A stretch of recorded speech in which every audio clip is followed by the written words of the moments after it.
real estate, fitness, and no bullshit real life talk. And we are starting up now, so stop playing with your mic.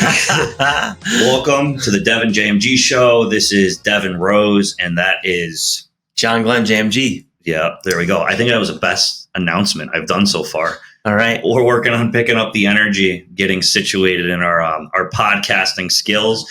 And we're going to try to make sure the audio isn't screwed up because I'm going to have the mic closer to my face. So What's going on, John?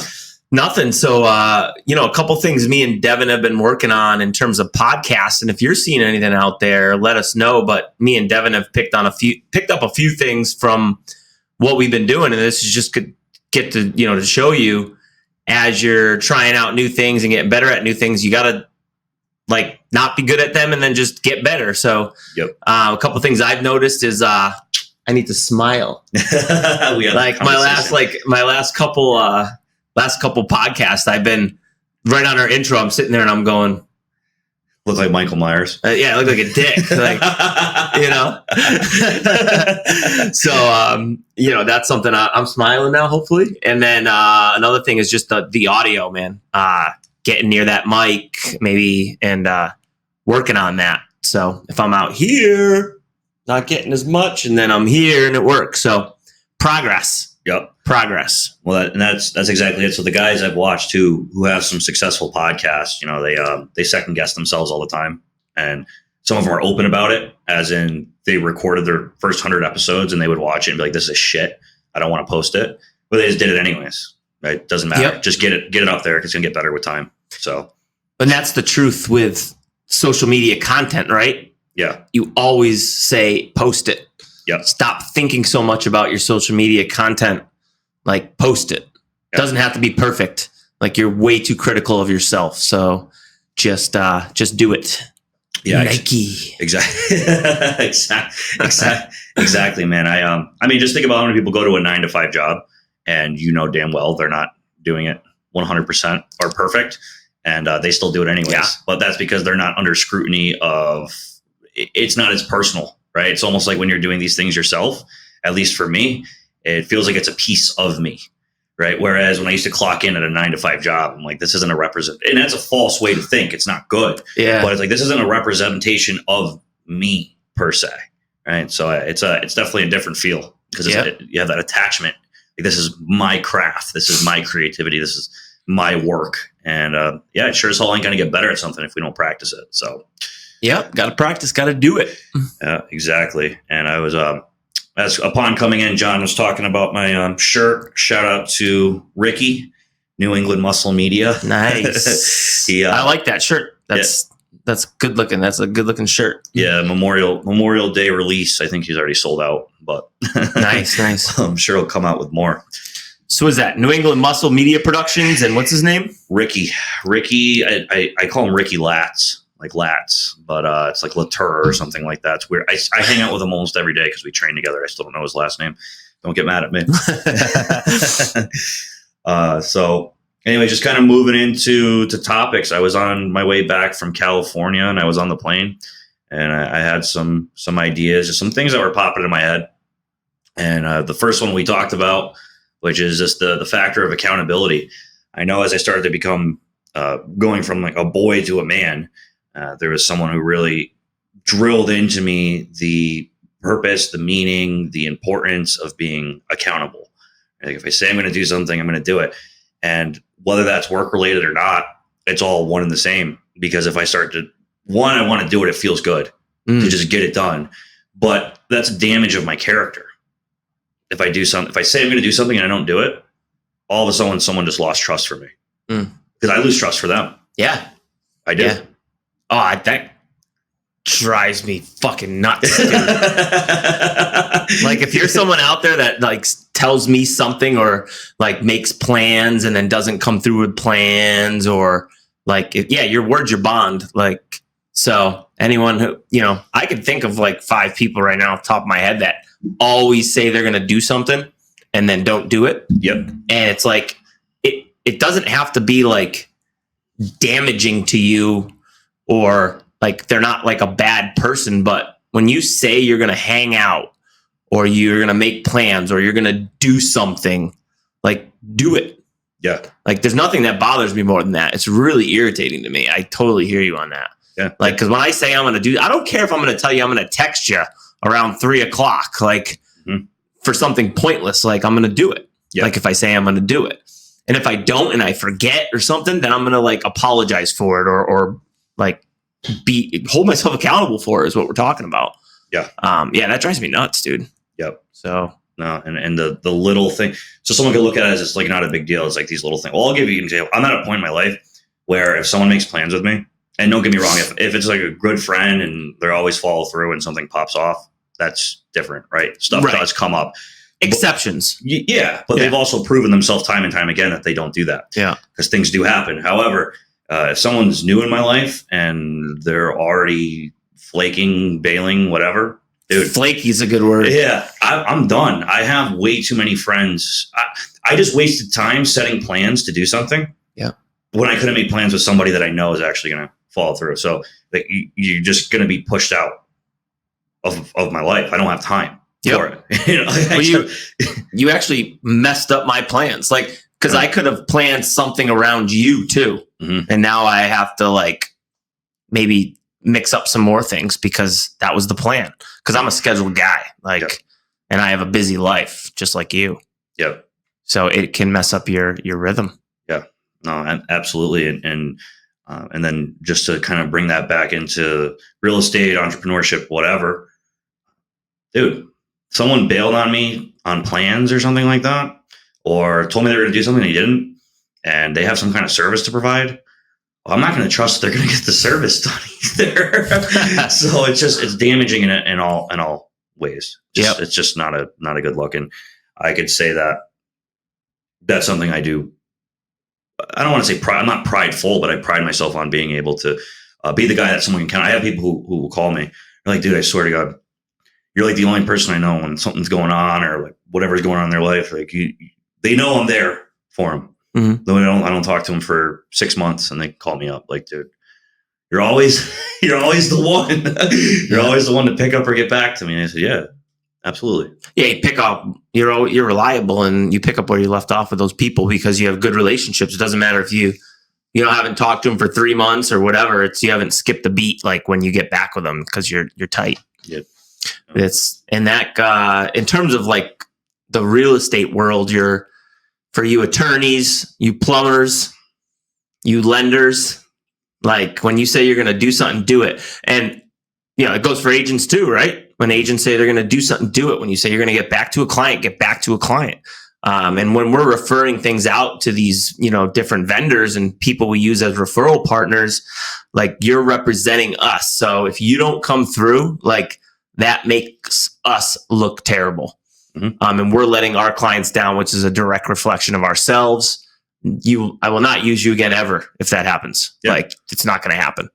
One strike and you're gone, unless there's like a real legit, reason for it. And they better have had some backing before. Yeah. Too, right? Like there better have been some trust built before. Well, otherwise, if it's the first time, first use, and you screwed up, and you screwed, yeah, bye-bye. Yeah. Yeah, but and it all comes down to communication. Like if you're gonna not be there for something, like plan for it.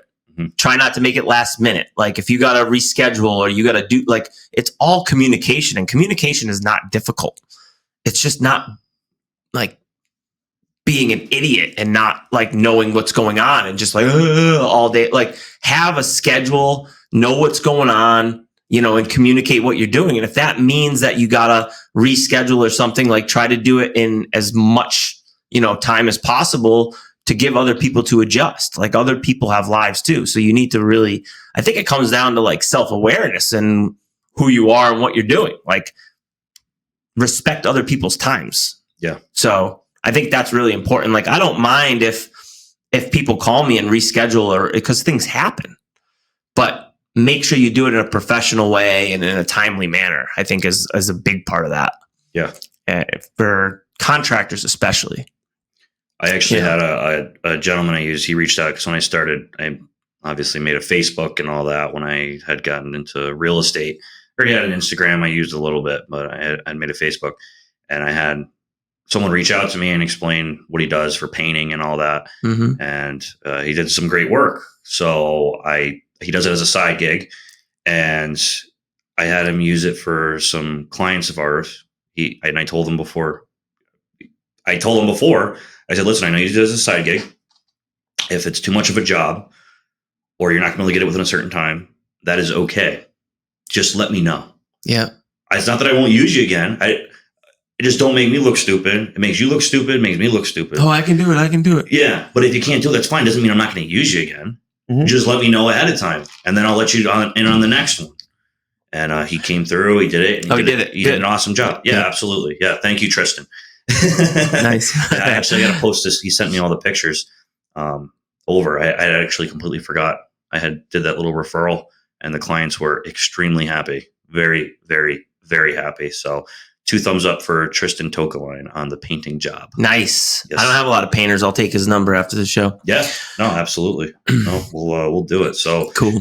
John, I was actually, I've been thinking, and as far as just talking to people, and I know this is something you have a lot of experience with, which is the investing side of real estate. Where's your head at right now with investing? Because I kind of have some plans that I want to accomplish over maybe the next 10 years or so, and start looking into getting some rentals out. And I put it in perspective in my head.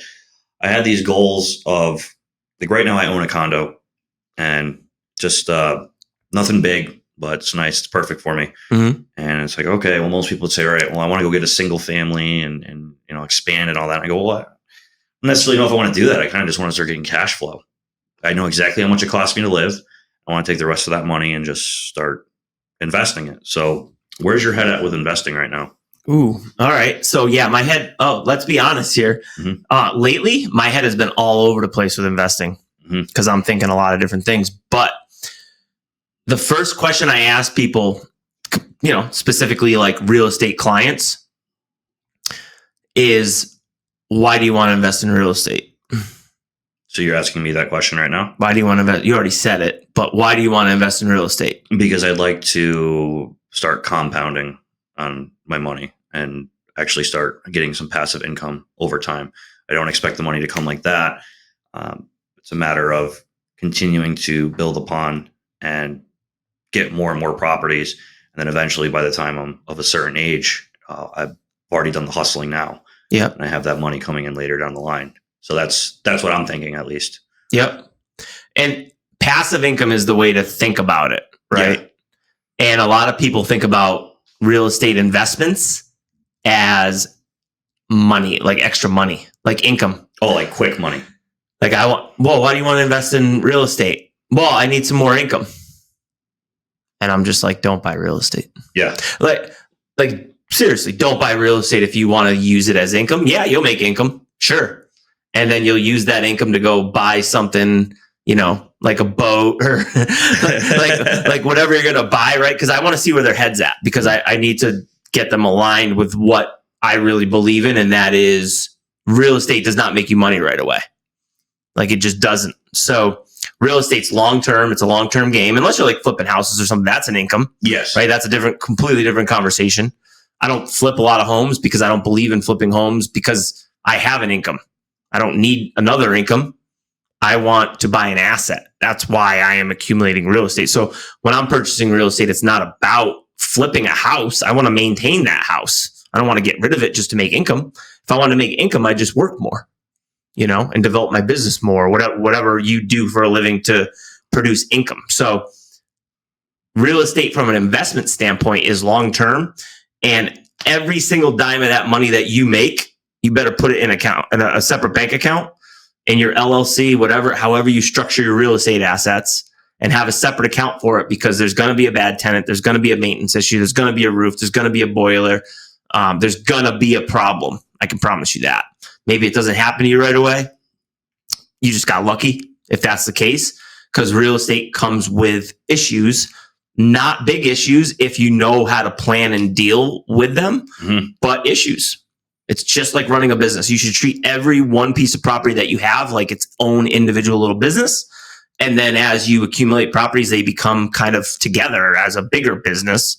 And then you could start pulling from one and, hey, this one's performing one and this one's performing well. This one's not performing well. They offset each other and you can start playing with some things there. But if you think of, I'm going to make $1,000 a month on this real estate purchase and I'm going to go spend that money, that's a bad decision, in my opinion.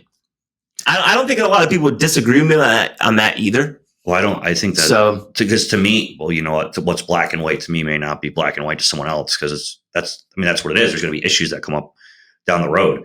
So for me, how I'm looking at it is everything that you just said and letting that money continue to pile up within a bank account, just like you said. And then between whatever income I have coming from what I'm doing as far as my business goes, and then if it gets to a certain point where I have so much money in that bank account, okay, now it's time to go buy another one. You got it. Right. And then always having that almost like that security deposit for each property. So whatever that is, you know, like 15 grand for this property, 15 grand for, I'm just throwing numbers out there. It's obviously different, but yeah, it's different for every property because you have different, you got to foresee your maintenance costs, you know, your capital improvements, they call them, you know, your bigger costs. If you're rehabbing a building right up front, right? So it's going to be turnkey once you actually rent it out, then obviously your maintenance is going to be hopefully quote unquote a little lower, right? Because you just rehabbed it and you did a bunch of those costs, capital improvements, all your, you know, your updates and all that stuff. So your maintenance costs would be a little bit lower. You might run that at like a 5% maintenance instead of like a 10% maintenance. Because that's what you kind of run them at. I mean, people run different numbers differently. Someone might be like, that's a lot. I think like I run really stiff numbers just because that's my personality. I'm conservative. So I'm running 10% maintenance. If I'm doing a rehab, then I'll probably run it at 5 because it's going to be less, you know, if I completely gutted, you know, and went through the whole thing. Okay. But yeah. And then there's kind of hitting on that. There's a couple different numbers that you should also think about. There's vacancy, right? Because there's going to be vacancy, whether it's a tenant turnover or a vacancy because of a problem tenant or just a vacant unit. Vacancies run at 5 or 10%. Some people run at 8. I've been running it at 5. I should probably go back to 10. And then there's your management fee. If you're not going to manage it yourself, I would still throw that in there because what if something were to happen where you do need that management fee? So I would run a maintenance, a vacancy fee. And then sometimes people will kind of use maintenance and capital improvement interchangeably. You know, maybe I run a 5% maintenance and a 5%, you know, capital improvement rate, or just a 10% maintenance rate, or however you want to run it. But those are kind of mixed in. Yeah. So, but the 3, I think people to take anything out of it, it's the 3 people usually miss or don't talk about that much are vacancy, maintenance, and management. Okay. So, and then there's all the other obvious ones. Yeah. And don't forget your snow plowing and your landscaping, because those babies will add up for sure. You don't want to be out there pushing the lawnmower. Oh man, I've done that. You don't want to. Isn't that what you're going to do after? You're going to mow some lawns? No, not today, man. So my life changed in such a great way when I hired a property management company. So shout out to Forge Property Management. All right, Forge. Maybe I'll be using you in the near future. Well, we'll have to get in contact. John hasn't led me wrong so far, so we'll maybe we'll be linking up. Yeah. So go back to you in terms of what your vision is, because I can kind of hit on that and kind of talk about what you're thinking, and then kind of give you a scoop of where my head's been at, where I'm at with investments these days. Okay. And I think my investments relate to also what I'm thinking in terms of my personal life too, and how I want where I'm heading. But yeah, I'm in a confused state right now in terms of where I want to go. So let's hit on you and then we can kind of bounce back and forth. I have trouble with having a very long-term plan because things change for me all the time. But what I can say is, let's say over the next 5 years, there's some condos in my town, right? There's some condos in my town that a 2-bedroom is like $130K, right? Then I've done the numbers on that and what I could be making, putting back in the bank account, et cetera. You get the point. And over the next 5 years, trying to get, I'm not saying that condo specifically, but using it as just an example, 2 or 3 of those over the next 5 years, something like that. Right? Yep. And then building upon that. So that's just, I'm looking at it. I mean, 5 years isn't super short either, but at least that's kind of where my head's going. Right? And then continuing to compound upon that as time goes on. But that's where I'm at as where I want to be putting my money over the next 5 years, because I realize I really don't want to go out and spend money. I just don't. I see a lot of agents that have been doing this for a really long time, and they're still grinding away really, really hard. And there's nothing wrong with the grind. That's not what I'm saying. But they're grinding away and they don't have any backing. Like if they stop selling tomorrow, they'd be screwed. And I do not want to be that guy. Yep. I do not want to be that guy. That's not my idea of how I'm 26 years old right now. And I have, over the next 15 to 20 years, I think there's quite a bit I can get done. The hamster wheel, dog. Yeah, I don't want that. Get off that hamster wheel. I mean, that's we won't go into that tangent today, but yeah, I'll spring a bunch of negativity on this industry, on the dream they're painting you, on certain brokers and people who just, I guess you could think of it as like they're positive thinkers. So like they have this positive feeling that they can make agents these freedom lovers and make all this money and stuff. The industry's set up to make you fail. Like that's what you don't have to realize unless you start thinking the way you're thinking. Mm-hmm. Because a lot of people don't think that way and a lot of people are not taught that way. And the industry's broken. The good thing is the industry's changing. So, go ahead on what you're doing. I won't go down the negative route today, but I tell agents this when I talk to them. I tell agents the truth, man. Yeah. Like straight up. You want to get into real estate? Here's what you need to be thinking. Good, bad, and ugly. Mm-hmm. And I don't know if it's a mindset thing for me because my wife tells me I'm negative. I'm like, I ain't negative. There's no fucking way I'm negative. Like I would not be where I am right now if I was a negative person. I'm a realistic person, mm-hmm. and I look at angles, mm-hmm. and I see the big picture. And just because I observe things that might not be all peachy doesn't mean I'm a negative person. It means that I see things and I look at things different. So there's a big difference. And if I don't like something, I'm going to be like, I don't like that. Like, why do I have to hide something and not be negative about something just because I don't think I don't like it. Why am I going to be like, yeah, that's cool. I like that when I don't fucking like it. Like, I don't get that. So if I asked you if you had to fall within one range, do you think you're more optimistic or pessimistic? I think I was raised to look at things in a guarded way. Mm-hmm. So my initial reaction is walls up. And I've forced my mind to know that. I'm very self-aware of myself now. It took me a lot to do that, but now I look at something, I analyze it, and then I go through it. So yeah, I mean, I think initially I'm guarded. Gotcha. But I'm a very optimistic person. Like I don't give up on anything anymore. So there's always a solution. So like, for me, well, that's the thing, right? When I'm thinking that solution-based mindset, because that was a big change for me. One of the best things I ever heard, it was during the perfect time of my life, is we don't live in the problem anymore. We live in the solution. Yep. Right. And I was raised to be pessimistic, mm-hmm. but naturally I'm actually not pessimistic. I was just what I was around. I love my family, so I'm not saying anything bad. They're just pessimistic. It's just what it is. I'm with you, man. Yeah. Like I'm not saying like they're bad. They're really good people. I'm just saying they're pessimistic people, right? Always thinking negative. And it's the way their brain's wired. Yeah. But dude, I had to get out of that. Yeah. So for me, it's like I'm realistic. So for example, you'll see me, I have all these friends and acquaintances, right?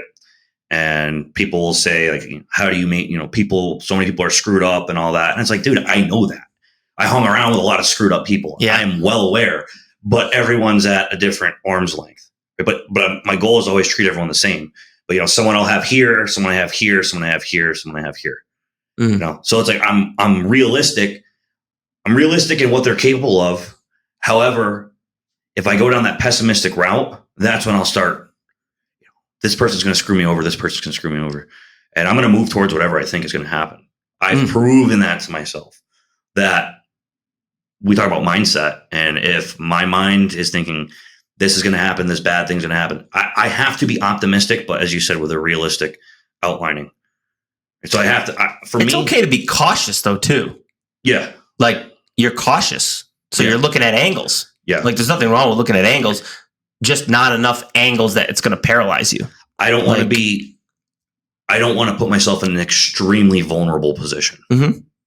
But for me, I'm not speaking for anyone else besides myself. I need to be optimistic, because if I start being aware of what may happen, but still thinking the best is going to happen. And then also, we'll have a backup plan too. Yeah. I mean, I think the backup plan is what's going to push you forward. It's like, ooh, that could happen. This could happen. This could happen. What's my backup plans for the bad things that could happen? Yeah. Right. And like a calculated risk type of solution. Mm-hmm. I think that's something important. If you're a conservative type of person, if you're a risk taker, and like a lot of entrepreneurs like are risk takers, and they're just like, boom, one way I'm going. I don't think about any of the other stuff. I'm just sometimes I have to be like that, or else I won't do it. Like I have to drop everything I'm doing, because I have to be very headstrong, or else I won't make the move. Like I gotta do something like that. I mean, who am I to say that I fall within one or the other, right? I mean, I guess it's probably situational. I just know for me, if I start thinking about something too much, I won't do it. I'll screw myself over. I'll get paralyzed, paralysis by analysis. Yep. So I almost have to kind of jump and make the risk. It's like I know what could happen, but I have to almost pretend like everything's going to be okay. Yeah, I get that. I mean, I get that. I've done that. Yeah. You kind of fuck it. Let's go. Yeah. Yeah. I mean, you have to use the fuck it method. Like I use that. I usually use that word a lot. Like just go. I had to do that to become an agent. Yeah. I had to leave a cushy salary in financial industry because I was miserable. That's how I got started investing. Oh. I got started investing from that. I got so sick of not pulling the trigger on things. Go.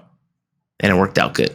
That's what it takes some time. So yeah, I mean, you're right about that 100%. Like you can't always be cautious. Like what's the worst that's actually going to happen? And I think there's different types of entrepreneurs. Like I got a buddy, right? I got two buddies.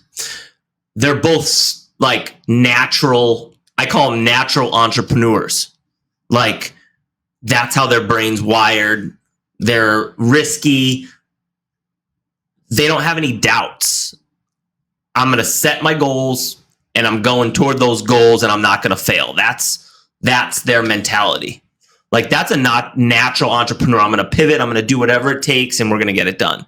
Like, but then there's entrepreneurs like myself who I think I'm a built entrepreneur. Like I had to force myself.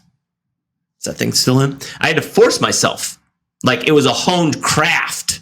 Like I wasn't actually meant to be an entrepreneur. My mind was there, but there was also limiting things in my mind that I had to like really like work on to become an entrepreneur. So it was like more of something I built in me over time. And it's harder for me, someone like myself, to become an entrepreneur than someone who's naturally already like that. Does that make sense? No, it makes sense because I can identify with it. So let me explain remember I told you I was raised pessimistic, right? As in family's pessimistic, don't take risks, be safe, all those kind of things. However, I believe it was our first podcast we ever did and conversations we'd had about our why, as in that I am miserable if I'm not productive. Yep. Right. And how it will absolutely screw with my head. I'll get depressed. I'll get anxiety. I'll get depressed if I'm not moving towards something. So I had to buy a need, and not even a want, a need. But that is an entrepreneurial mindset, by the way.